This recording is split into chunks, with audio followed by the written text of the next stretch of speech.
¿Es Cristo suficiente?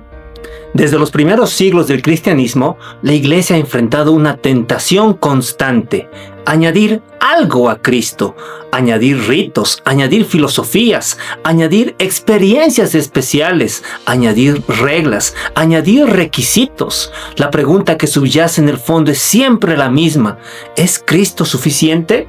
En Colosas, los creyentes enfrentaban una mezcla peligrosa de influencias: prácticas ceremoniales judías, especulación mística, culto a los ángeles y una falsa humildad ascética que aparentaba profundidad espiritual. Todo parecía piadoso, todo parecía serio, todo parecía más elevado. Pero Pablo responde con una afirmación radical: en Cristo está la plenitud, y si en Él habita toda la plenitud, entonces el creyente no necesita añadir nada más. El tema no es simplemente doctrinal, es existencial. ¿Vivimos como personas completas en Cristo o seguimos buscando plenitud en sombras? Cristo es suficiente en su plenitud. Pablo declara que en Cristo están todos los tesoros de la sabiduría y del conocimiento.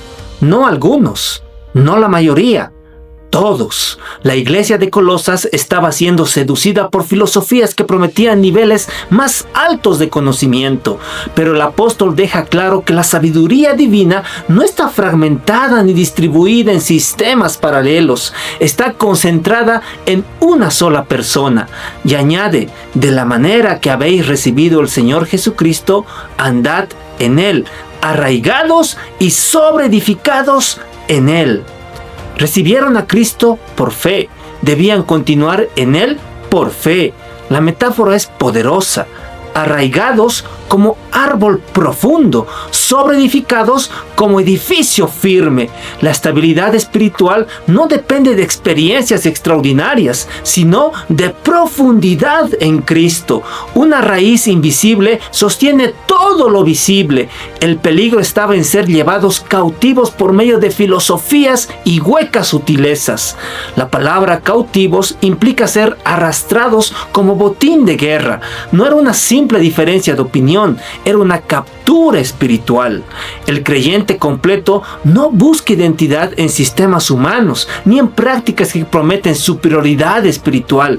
Su plenitud no proviene de lo que añade, sino de aquel en quien permanece, porque la razón fundamental es esta: en Él habita corporalmente toda la plenitud de la deidad, y vosotros estáis completos en Él. No estamos en proceso de completar lo que Cristo dejó inconcluso, estamos completos en Él. Cristo es suficiente por su obra en la cruz. Pero, ¿por qué podemos estar completos? Porque la cruz lo resolvió todo. Pablo afirma que Cristo anuló el acta de los decretos que había contra nosotros y la clavó en la cruz. Aquí hay un trasfondo importante. En Deuteronomio 31:26, el libro de la ley era colocado por testigo contra ti. El sistema ceremonial señalaba constantemente la culpa del pueblo. Cada sacrificio recordaba pecado, cada rito evidenciaba deuda. Ese sistema funcionaba como testigo acusador. Pablo utiliza el término acta, que en el mundo legal romano describía un documento de deuda firmado. Lo que fue clavado en la cruz no fue el carácter moral de Dios, sino la deuda que nos condenaba y el sistema tipológico que le evidenciaba. Las fiestas, los sacrificios y las regulaciones eran sombra de lo que ha de venir, pero el cuerpo es Cristo. Cuando la realidad llega, la sombra cumple su función. La cruz no abolió la santidad, satisfizo su justicia, no eliminó el pecado por decreto, pagó su consecuencia. Y Pablo añade algo aún más profundo: despojando a los principados y a las potestades, los exhibió públicamente, triunfando sobre ellos en la cruz. No solo hubo cancelación legal, hubo victoria victoria cósmica. Satanás, el acusador, perdió su fundamento cuando la deuda fue pagada.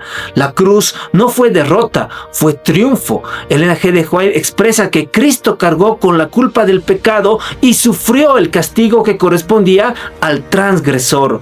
Allí la justicia y la misericordia se abrazaron. Por eso estamos completos, no porque lo intentamos mejor, no porque cumplimos más, sino porque Cristo cumplió perfectamente. Cristo es suficiente para nuestra vida presente. Si la cruz canceló la deuda y cumplió las sombras, entonces nadie debe imponernos requisitos adicionales. Por tanto, nadie os juzgue en comida o en bebida, o en cuanto a días de fiesta, luna nueva o sábados. La secuencia describe el calendario ceremonial judío, anual, mensual y festivo. Pablo no ataca la ley moral eterna, sino las sombras tipológicas que apuntaban a Cristo. El problema era convertir la sombra en requisito de plenitud. Luego denuncia el otro extremo: nadie os prive de vuestro premio, afectando humildad y culto a los ángeles. Legalismo por un lado, misticismo por el otro. Ambos desplazan la cabeza. La iglesia crece cuando está haciéndose de la cabeza. La vida fluye desde Cristo. Y finalmente Pablo concluye: ¿por qué os sometéis a preceptos? No manejes, ni gustes, ni aun toques según mandamientos y doctrinas de hombres. Estas prácticas tienen apariencia de sabiduría, pero no tienen valor alguno contra los apetitos de la carne. La transformación verdadera no nace de prohibiciones externas, sino de una unión interna con Cristo. El creyente completo no vive bajo sombra ceremonial, deuda cancelada, mandamientos humanos. Vive en libertad responsable, unido a Cristo, transformado por su gracia. Colosas no es solo una iglesia antigua, es una advertencia permanente. Siempre habrá sistemas que prometen algo más. Siempre habrá voces que digan: Cristo es importante, pero necesitas esto también. Siempre habrá regulaciones que aparenten profundidad, pero Pablo responde con firmeza: en Él habita toda la plenitud, y vosotros estáis completos en Él. No necesitas añadir méritos, no necesitas cargar sombras, no necesitas someterte a mandamientos humanos para sentirte aceptado. La cruz canceló la deuda, la realidad llegó, la victoria fue asegurada. La pregunta final es personal: ¿estás descansando en la suficiencia de Cristo o sigues buscando plenitud en algo más? Hoy es momento de volver a la cabeza, de dejar las sombras, de abandonar las cargas innecesarias y vivir como lo que ya somos en Él, completos en Cristo.